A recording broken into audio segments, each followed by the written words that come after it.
बहुत समय पहले एक हरे भरे जंगल में नदी किनारे दो अनोखे दोस्त रहते थे, भोलू और चीकू। भोलू एक लंबा भोला भाला ऊंट और चीकू एक चालाक शरारती सियार। भोलू धीमा और शांत स्वभाव का था। उसके लंबे पैर और सहनशील प्रकृति थी। दूसरी ओर चीकू छोटा, तेज और हमेशा पेट भरने के लिए कोई ना कोई चाल चलता ही रहता था।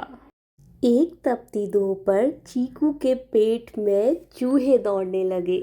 उसने नदी के उस पार देखा जहाँ खेत में ऊंची ऊंची गन्ने की फसल हवा में लहरा रही थी। उसके मुंह में पानी आ गया। वो दौड़कर भोलू के पास गया और बोला, भोलू भाई, नदी के उस पार एक खेत है जहाँ गन्ना शहद से भी मीठा है। उसके डंठल इतने कोमल हैं कि मुंह में ही घुल जाते हैं। चलो ना, वहाँ चलकर दावत उड़ाएं। भोलू ने चीकू की तरफ देखा और बोला, अरे नहीं नहीं भाई, वो खेत तो किसी और का है। चीकू ने कहा, तुम तो डरपोक हो, चलो तो सही, गन्ने इंतजार कर रहे हैं। दोनों दोस्त मिलकर ठंडी नदी में उतर गए। भोलू के मजबूत पैर उन्हें आसानी से पार ले गए और चीकू उसकी पीठ पर चिपका रहा।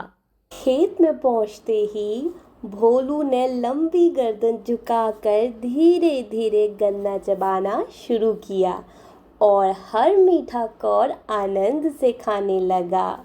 चीकू लालची था। उसने जल्दी जल्दी गन्ने कुतर डाले और अपना पेट भर लिया। चीकू गन्ने खाकर बोला, भोलू भाई, अब मैं गाना गाऊंगा। मेरी आदत है खाना खाकर गाना गाने की। भोलू डर गया और बोला, भाई मरवाएगा क्या? मैं तो जल्दी से भाग भी नहीं पाऊंगा। पर चीकू था। उसने भोलू की एक न सुनी और वो जोर जोर से गाने लगा। उसकी आवाज़ पूरे खेत में गूंज उठी। किसान दौड़ते हुए आए और हाथों में लंबी लाठियां लेकर भोलू पर टूट पड़े। चालाक चीकू झाड़ियों में घुसकर भाग निकला, लेकिन बेचारा भोलू तो खूब पिट गया। बड़ी मुश्किल से घायल भोलू अपनी जान बचाकर नदी की ओर भागा। नदी किनारे चीकू पहले से ही इंतज़ार कर रहा था, मानो कुछ हुआ ही ना हो, और बोला, भोलू भाई, घर को चलें क्या? भोलू ने कुछ नहीं कहा और वो शांत रहा। अब वो दोनों नदी से घर वापस जाने लगे। बीच नदी में पहुंचकर भोलू अचानक से रुक गया। चीकू कुछ समझ पाता उससे पहले ही भोलू ने अपना भारी शरीर पानी में डुबो दिया। बड़ी बड़ी लहरें उठी और चीकू, जो तैर नहीं सकता था, डूबने लगा। उसने चीकू की ओर देखा और कहा, चीकू, तुम्हें भोजन के बाद गाना गाने की आदत है ना? मुझे भी वैसे ही एक आदत है। जब मेरा पेट भर जाता है तो उसके बाद मैं हमेशा नदी में नहाता हूँ।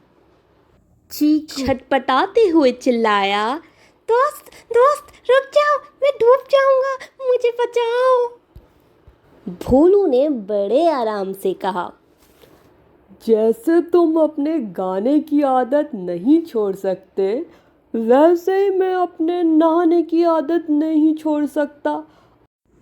लेकिन भोलू चीकू को ऐसे नहीं देख पाया और उसने उसे अपनी पीठ पर बैठा लिया और नदी पार कराई।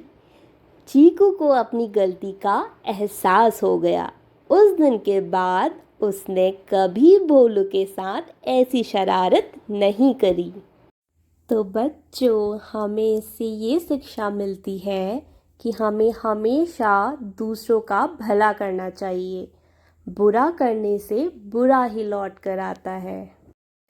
ऐसे ही और प्यारी प्यारी कहानियाँ सुनने के लिए इस चैनल को लाइक कीजिए, सब्सक्राइब कीजिए। मिलते हैं अगली कहानी के साथ।